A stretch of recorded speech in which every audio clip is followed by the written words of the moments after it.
Good afternoon, Sanket, and good afternoon to all the viewers. Warm welcome to you on behalf of APAC News Network.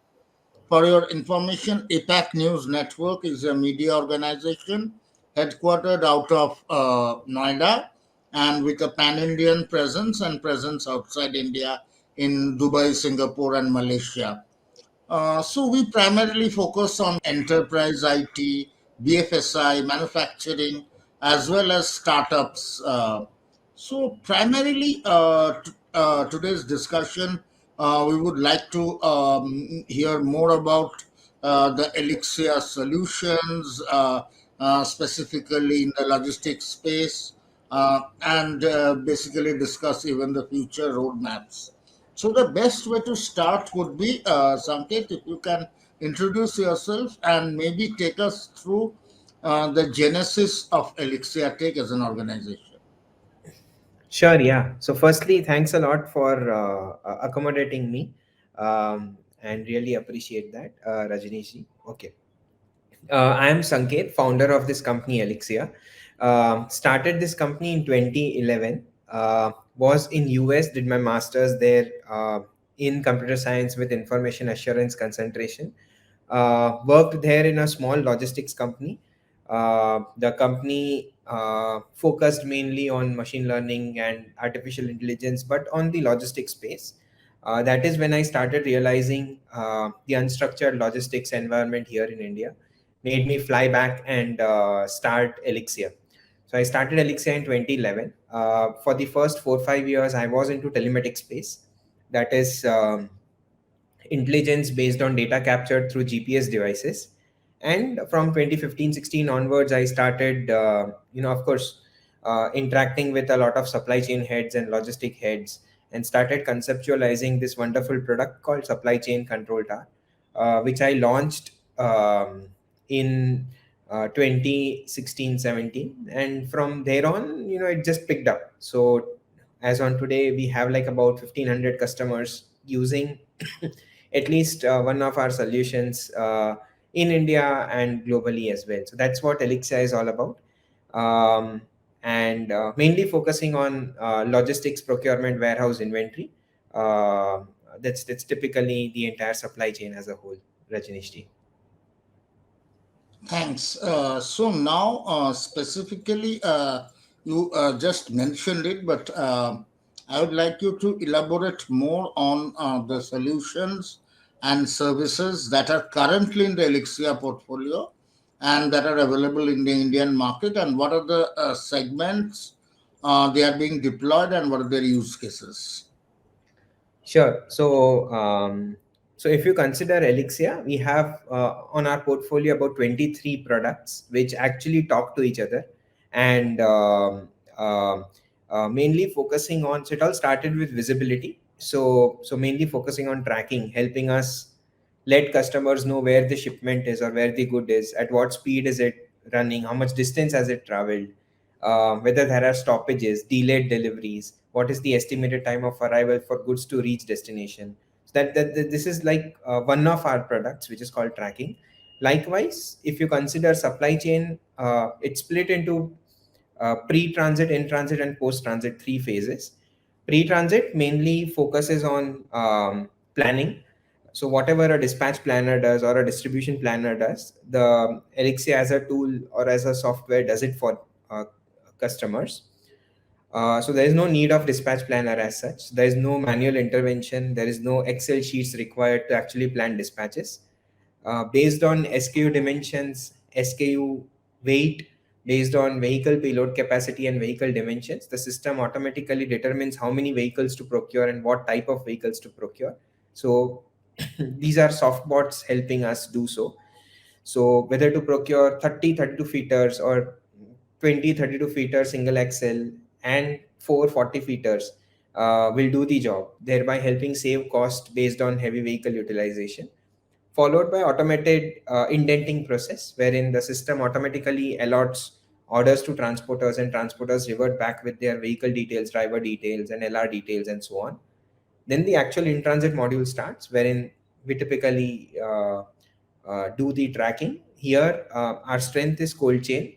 wherein we monitor real-time temperature of the refrigerated vehicle and cold rooms as well. We send temperature conflict alerts to customers in the form of email, SMS, and WhatsApp. And we also send temperature compliance reports as a whole. So this particular in-transit module helps us not only determine the location of the vehicle, but also the temperature of the vehicle and humidity of the vehicle. Followed by the post-transit module, wherein we typically capture proof of delivery, which is POD, in the system automatically, along with shortage, damage, and excess, along with the billing platform, wherein vendors can actually raise bills and the logistic managers can accept bills and send it for bill processing as such. So it's the entire procure to pay kind of a model in the supply chain digitalization space. We call it supply chain control tower. Now, when we consider industries, we initially started focusing on or targeting FMCG, pharma, and cold chain. So these were our target companies. There are known names which use this solution, including Mondelez, which is Cadbury, Nestle, Ferrero. These are the customers using our solution. In case of pharma, we have Sanofi Pharma and Centaur Pharma and few other small pharma companies using Elixia's supply chain control tower.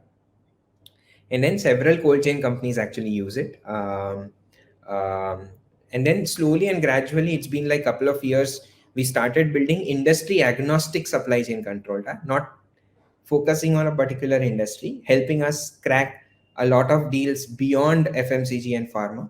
So we have a lot of customers in automobile now. We have a customers in cement, chemical manufacturing, UPL, which is United Phosphorus Limited, being one of our very big customers in chemical industry, who has not only adopted this solution in India, but also have taken us globally. So we have the solution converted into Brazilian Portuguese, because UPL actually uses this solution in Brazil as well. So one good thing is, while it's split into 23 different products, it can be very easily scaled up globally. Plus, it can be converted into any language we want. So that's typically what Elixia's supply chain control tower is for you, sir. Thanks. I wanted to understand one thing. See, you mentioned about this three phases, the pre-phase and and then the post. My question is, many of these organizations would have an SCM solution already in place. Sure. Will the Elixia app or the solution integrate with whatever be the existing SCM? So one is that SCM part, and second is typically in many of these, wherever there is some inventory management of the part, people are using a lot of hardware devices, RFID based or sensor based, different kind of base. So again, how do these security and surveillance or whatever other solutions, how do they integrate with the Elixia? So both these parts. Sure. So the enterprise companies typically use a lot of solutions, like be it legacy systems, you may say so, be it like SAP, Oracle, JDA, and so on. We start where they stop. So they typically stop. They do not bring in the visibility when the vehicle is moving. So they stop when the dispatches are created. So our system starts when dispatches is created. So it very easily complements the legacy systems, and hence we have done several integrations with those legacy systems for enterprise customers, helping us with no manual intervention at all. So that's the beauty of Elixir. So it's very easily integrable with the legacy systems. Number one. Number two, the point which you shared, especially with regards to RFID. Um, uh, Typically, RFID comes under in-transit module, but we do not do RFIDs. We primarily focus on IoT based on GPS devices and, of course, other methods or mechanisms for tracking. And we do not do a lot of hardware. We partner or we collaborate with hardware vendors, giving hardwares to customers as such. It's the software and intelligence or analytics which matters, especially for all the transactions which happen in the supply chain control tower. So for all the for RFID based, we have collaborated with a lot of hardware companies manufacturing RFID readers and RFID tags as such, which drivers use and scan it as against the reader, helping us know driver attendance or helping us know which driver is driving or co-driver is driving, and so on and so forth.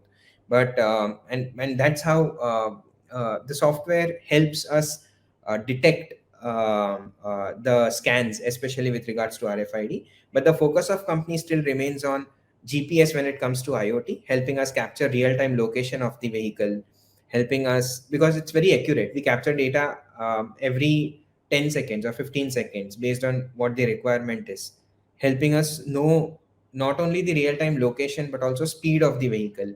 If it overspeeds, we send alerts.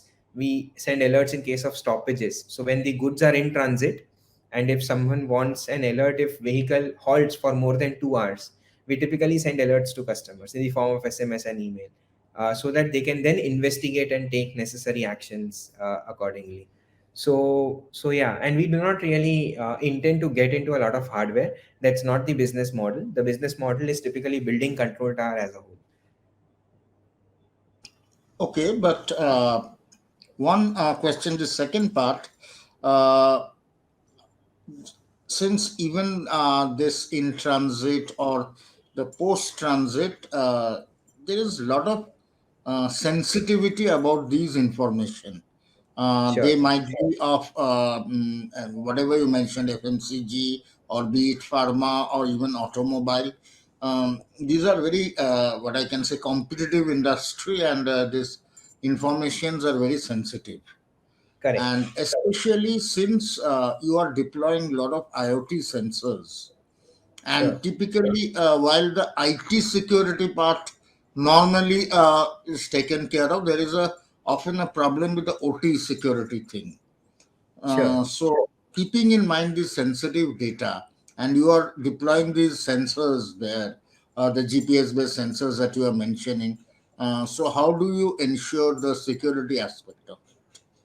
So, um, so when we actually deal with shippers, shippers are enterprise customers. They have a lot of contractual transporters on board, and the contract between the shipper and transporter clearly, typically mentions that send data to Elixia supply chain control tower, use devices of Elixia or any other GPS vendor, but integrate with Elixia and send information. And this mandate helps transporters actually do perform the integration with various GPS vendors and Elixia, so that we collect information. Now, when it comes to sensitivity, we sign contract with transporters that we do not really share across information with shipper if the vehicle is not plying for shipper. And shipper typically cares for in transit uh, for cares about vehicles which are in transit only. So if the vehicle is idle, not moving, or the delivery is done, we typically do not share any information with shipper. That is one thing. um, we have different mechanisms for tracking, one of them being SIM card tracking, wherein the actual sensitivity comes into picture, wherein we track driver's SIM card.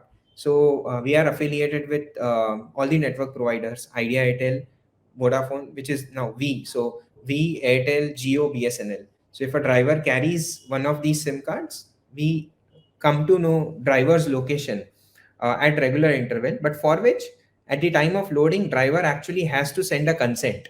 So if driver sends an SMS called Y, we start tracking driver's SIM card till driver reaches consigner. Till driver reaches the consignee, which is the recipient as such. As soon as driver reaches recipient, shipper no longer would want to know where the vehicle is, and that is where the actual tracking ends. And then we stop pulling information from driver SIM card.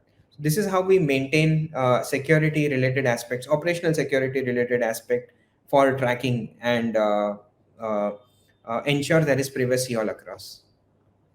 But here, what you were saying is dependent on the manual intervention by the drivers themselves. So there might even be, I'm not saying in most cases, but certain cases, compromising of the data, and so how is there a foolproof mechanism to ensure that, because ultimately it depends on the driver manually entering that data, so how can you Correct. ensure against there? So there is an SMS which driver has to send across, which we accept. We share it with network provider and do a handshake before we start pulling information from driver's SIM card. Till then, we cannot. It's illegal for us to pull driver's location, and more than illegal, it's not permissible. Plus, we cannot do it because we do not know which phone number should we be pulling information from. So it is only when driver does this step, and which is a mandate, especially when it comes to SIM card tracking. We go ahead and pull location details every hour, and we let customers know where the vehicle is. And this typically is being used by a lot of vehicles, which is dry, line haul by nature, which means if the logistics is from plant to depots, or inter-plant or inter-depot movements. So if these are big vehicles, typically, and it saves cost. So this particular model, there is no capital expense required for tracking. So if you consider GPS devices, we go ahead and install the devices. So there is a capex, or a capital expenditure required for someone to purchase GPS device. Here it's all software driven, so there is no purchase required. It is pay as per use. So typically, based on a per hour basis, if the trip extends to 2 days, so they just need to track for 2 days and pay for what they are using it. That's it. Nothing beyond that. Okay, that makes it clearer. Now, one thing I'd like to ask, say, if we look back during the pandemic, these last couple of years, what has happened is, be it the complete lockdowns or geographically region-wise certain lockdowns and things, what have impacted is the supply chain has got disturbed, if I may use significantly, in terms of there can be at certain points lockdown, certain time and stuff. So how has the Elixir solution coped during this time, and more importantly, since the supply chain was disturbed, how has it helped the enterprises manage better? So I'll answer both your questions, especially when it comes to pandemic and the three waves which we are talking about. The first wave was not very easy for any company, for that matter, because even along with non-essential, essential goods transportation was also hindered. So from April 2020 to maybe July 2020, days were not very good, especially for companies like Elixia, or for that matter, any company as such. Soon after July 2020, people started realizing importance of digitalization. That is when our actual sales pipeline grew like crazy. Initially, we had like about 20-25 leads in our pipeline, but slowly and gradually, this increased to 40-45 leads per sales employee in the pipeline, helping us crack a lot of deals, start bringing value, and the supply chain heads started uh, realizing importance of the supply chain digitalization as such, and they started adopting technology more than what used to happen before COVID. The second wave and the third wave was uh, pretty easy because there was movement of goods. The logistic companies continuously worked day in and day out without any hiccups. The supply chain as is boomed like crazy. So it did good for us, especially when it comes to digitalization. People started realizing importance of it and started adopting it. When it comes to the actual supply chain process as a whole, of course, there is a lot of dependency, and there is a cascading effect. If something wrong happens in the entire process, the forthcoming process structures actually get affected as a whole, right? So if in such cases, we started doing a lot of things, especially few things which we did was, we went green. So there was a go green project for L&T. L&T is one of our customers in the electric division, which for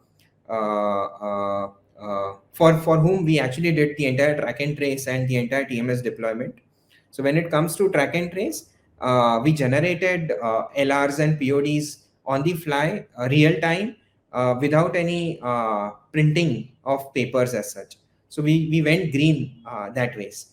So and then the others started adopting the same. And today, as we see, before COVID, we did not have LRs or lorry receipts or consignment notes, ELRs. We did not have ELRs as such. Initially, it was all paper driven. So there was a lot of print material as against every trip which driver needs to carry with them. But nowadays, people can actually go green and download ELRs as such.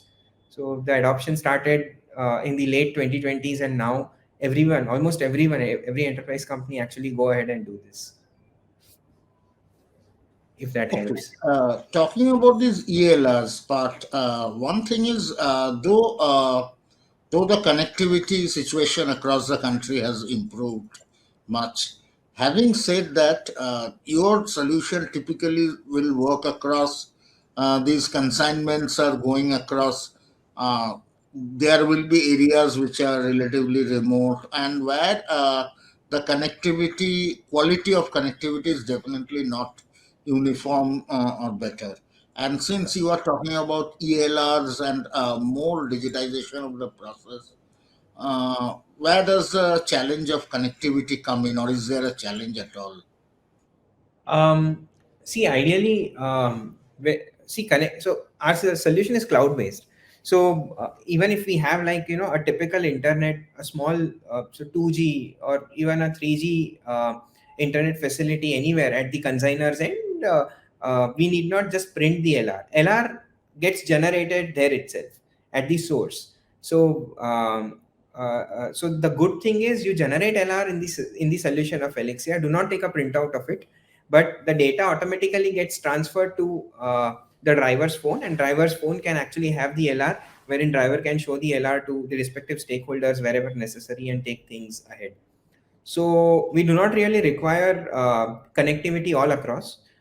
When the goods are in transit and there's no connectivity, it's all okay. The LR might have already been transferred to driver's phone, and driver's phone memory already has it. So driver can anytime pull it and show it to all the stakeholders when the goods are in transit.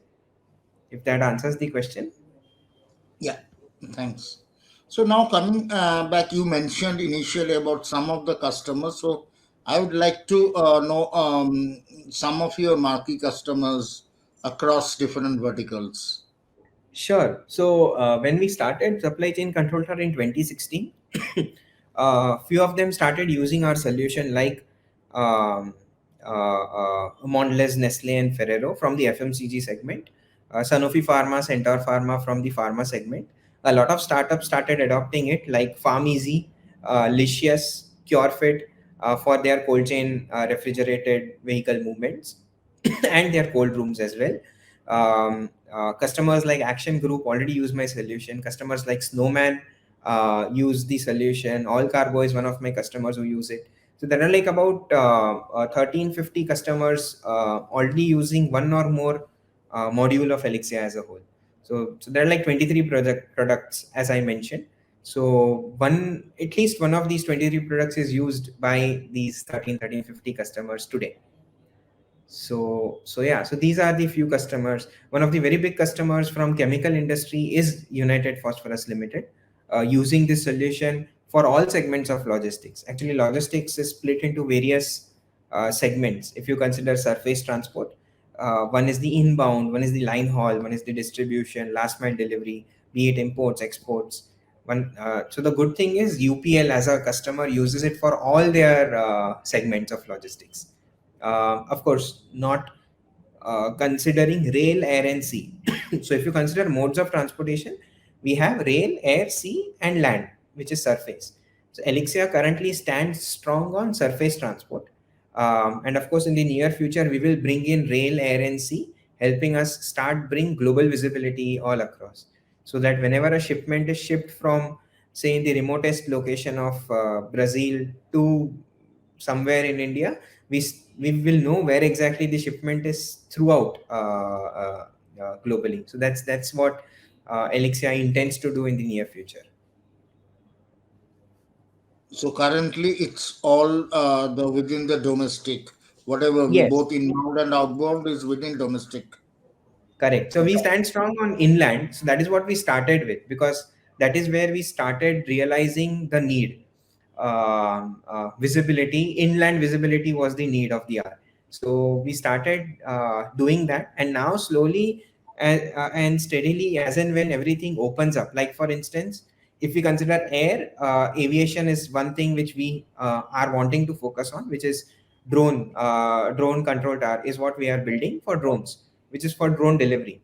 So that is what we will be starting as soon as the regulations are up, and we have things in line, and we have a lot of customers using drone delivery as such. So when that happens, we will invest our energies into building something like drone delivery management. So it would be called as drone control tower. So yeah, and that is how we will be shaping up rail, air, and sea along with land. Okay, and what sort of go-to-market strategy you currently follow? You are primarily focused on surface, as you mentioned right now, but in Correct. terms of acquisition of customer, what's your go-to-market strategy? So, firstly, through word of mouth, I'm reaching to a lot of supply chain heads. We do a lot of events, wherein we meet different supply chain heads, helping us know what their pain point is. We consult them, and that is how we start getting inbound inquiries from supply chain heads, and that is how we crack the deals as well. So it's more than cracking of deal. It's about bringing value in supply chain as a whole. So we interact, the supply chain experts at our end, the pre-sales team actually interacts with customers, consulting them, trying to understand what their pain areas are, what the gray areas are for in their processes, and map it to what we have, and then accordingly they start using our solution. So they may not go ahead with the entire control tower to start with. They may go ahead with one or couple of modules, and then slowly and gradually adopt the entire thing as a whole. So that's typically what our go to market is. Okay, thanks. And in terms of you, in the while the discussion, you mentioned some of the areas you would like to focus on. But if I may ask, that can be in terms of new solutions or new products or new geographies, or in terms of anything. What are going to be some of the three, four key focus areas for the next few quarters? Okay. So I typically split this into two. One is a product portfolio, and one is geographic expansion. So when it comes to product portfolio expansion, we are currently focused on collecting data, and then based on collected data, there could be a lot of analytics which is possible. So we have already built a lot of machine learning algorithms and AI, helping us do good predictions, especially with regards to budget of a supply chain head, bringing down rate per ton for supply chain head, and so on, identifying benchmark rate for a trip, and so on. So there are several algorithms which we have built. Um, Along with this, we do a lot of big data analytics, helping supply chain heads catch exception and take necessary actions as such. So there's a product, one of the 23 products called Elixia Gold, which is typically the big data analytics which we do there. Um, so that's with regards to product portfolio expansion. With regards to geographic expansion, we are focusing on emerging logistics markets.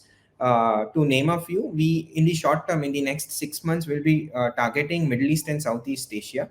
When it comes to Southeast Asia, with Singapore being the base, we will be scaling ourselves up in Vietnam, Indonesia, Philippines. So these are the three countries we will be scaling ourselves up. And if you consider Middle East, with Dubai being our base, we will be actually scaling ourselves up in Yemen, Saudi, and UAE as a whole. So that's my short term scaling plan. And then we will enter into the saturated markets of Europe and US as a whole, because that is where there is tremendous demand of something like control tower and advanced technology as such.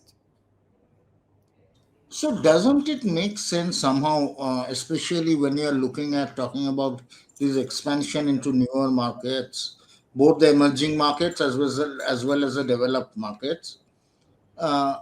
sort of tying up with a large logistics company, the FedExes or those kind of UPSs or FedEx, those kind of large companies, and have this Elixir solution integrated with their automated solution, and then directly approach the farmers and FMCGs and autos. So there the brand visibility will be bigger, the scale of operation management will be bigger, but doesn't that make more business sense? So that definitely makes sense, and that is how one should actually scale up. When someone says scaling up geographies, that is how one should be doing as well. And there are, of course, we are not in advanced talks with anyone. There are primitive talks we are doing with good big logistic players, helping us actually achieve this as well. And maybe if not in the coming couple of quarters, in the next 4 quarters, that ideally will be the plan. Once I synergize with at least one of these big logistic players, helping us actually spread out faster than what we do typically organically. So instead of this organic approach, what you mentioned definitely makes sense and should be the game plan as well in the near future. Okay, so thanks. This was nice talking to you